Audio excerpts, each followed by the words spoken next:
শান্তর বাবা সোলেমান খান কিন্তু এটা আসলে শান্ত জানে না। অন্যদিকে কিন্তু শান্ত আসলে তার অফিসের সবচাইতে বড় বিপদে পড়তে যাচ্ছে, কারণ তার অফিসটা এখন ধ্বংসের পথে। কারণ সোলেমান খান কিন্তু তাদের এই প্রজেক্টটা আসলে বন্ধ করে দিয়েছে। তো এখন কিভাবে তাদের অফিসটা বাঁচাবে?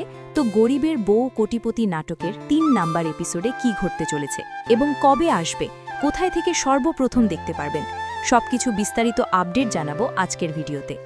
আপনি যদি গরিবের বউ কোটিপতি ৩ দেখার জন্য অপেক্ষা করে থাকেন, ভিডিওটি না টেনে সম্পূর্ণ দেখতে থাকুন। আসসালামু আলাইকুম বন্ধুরা, কেমন আছেন?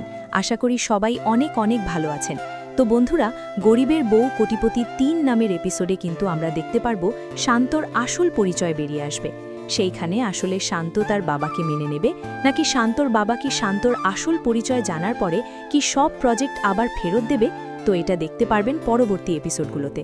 আপনারা কে কে চান যে এটাকে এপিসোড আকারে দেওয়া হোক, তারা অবশ্যই কমেন্ট করে জানাবেন।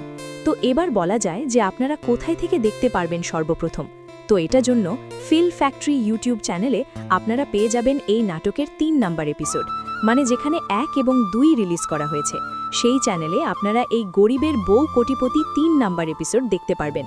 তো আপনারা যদি এর পরেও বেশি বেশি ভালোবাসা দিতে থাকেন, তাহলে তারা একটা ডেটে ফিক্সড করবে, সেই ডেট অনুযায়ী আপনাদের দিতে থাকবে। তো বন্ধুরা, এখানে কিন্তু আমরা পরবর্তী এপিসোডে দেখব শান্তর আসল পরিচয় কিন্তু সবার সামনে চলে আসবে এবং তার অফিসকে বাঁচানোর একটা লড়াই চলবে।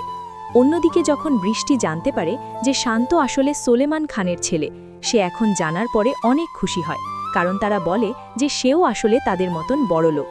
এটা জানার পর মুহূর্তে আমরা দেখতে পাই সোলেমান খান এসে সব প্রজেক্ট ডিল ওপেন করে দেয় এবং শেষে দেখতে পাই শান্তর হাতে একটি থালা ধরিয়ে দিয়ে যায় এবং ভিক্ষা করতে বলে। এখন কি তাদের অফিস সত্যি দেউলিয়া হতে চলছে? এগুলো কিন্তু পরবর্তী এপিসোডে দেখতে পারবেন। তো বন্ধুরা, এখন জানিয়ে দিচ্ছি আগামী পর্ব কবে আসবে। তো গরিবের বউ কোটিপতি ৩ নাম্বার এপিসোডটি কেন আসছে না, এত দেরি হচ্ছে কেন? গরিবের বউ কোটিপতি এই নাটকের পরিচালকের সাথে আমরা যোগাযোগ করে জানতে পারি যে আগামী ৫ থেকে ৬ দিনের ভিতরে এই নাটকটি রিলিজ করা হবে। তো এই নাটকটি আপনারা কে কে দেখার জন্য অপেক্ষা করে আছেন, তারা অবশ্যই কমেন্ট করে জানাবেন। আর আমাদের ভিডিওতে যারা যারা এখনও দেখছেন, তারা অবশ্যই ভিডিওতে একটি লাইক দিয়ে চ্যানেলটিকে সাবস্ক্রাইব করে বেল আইকনটি বাজিয়ে রাখুন পরবর্তী নাটকের আপডেট পেতে। দেখা হবে নতুন কোনো ভিডিওতে। আল্লাহ হাফেজ।